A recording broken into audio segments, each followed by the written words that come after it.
Ever wonder what happens after the big victory? You know, the happily ever after part? We've just followed the Israelites through their epic journey to the Promised Land. Moses, Joshua, parting seas, tumbling walls.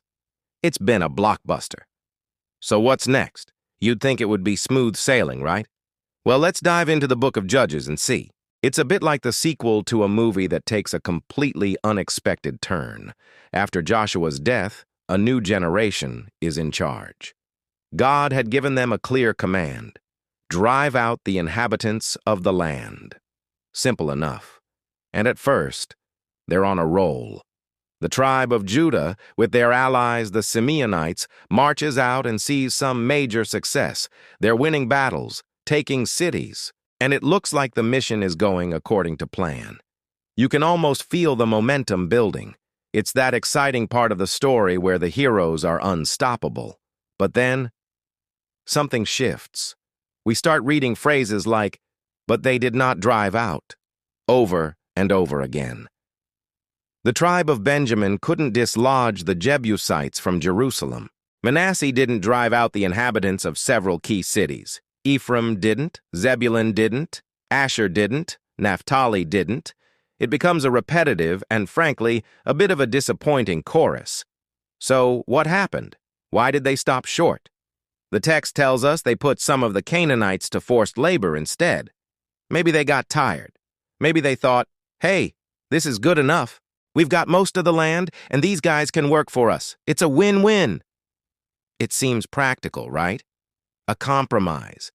They settled for partial obedience instead of complete obedience. They chose comfort and convenience over finishing the task God had given them. It's a classic case of starting strong but failing to finish the race.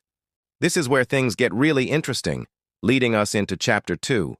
An angel of the Lord appears and delivers a powerful, sobering message. He reminds them of God's covenant, his promise to be with them, and their part of the deal.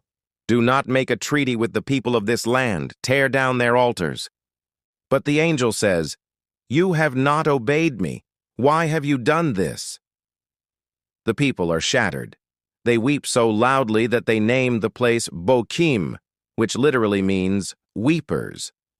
It's a powerful moment of regret, but unfortunately it doesn't lead to lasting change. The story fast forwards. Joshua's entire generation passes away, and a new one rises who did not know the Lord or the work he had done for Israel.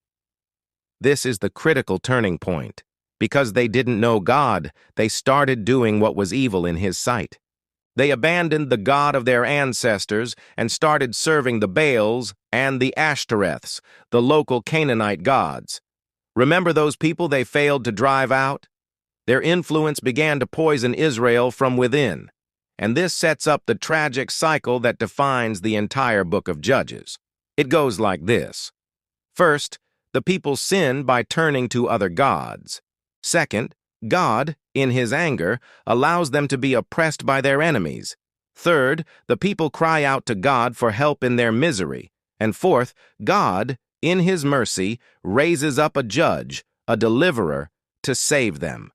After the judge dies, the cycle starts all over again. Disobedience, discipline, desperation, deliverance.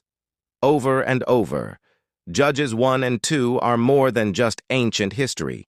They're a profound lesson about the slow fade of compromise. It shows us how good enough is often the enemy of God's best. The Israelites didn't wake up one day and decide to abandon God. It was a gradual drift, born from a series of small compromises that led to a full-blown identity crisis. They forgot who they were, because they forgot whose they were. It's a powerful reminder for us to be diligent, to finish the race, and to pass on the story of God's faithfulness to the next generation. Thanks so much for joining me on this deep dive. If this story resonated with you, hit that like button and subscribe for more content just like this. I'd love to hear your thoughts in the comments below. See you in the next video.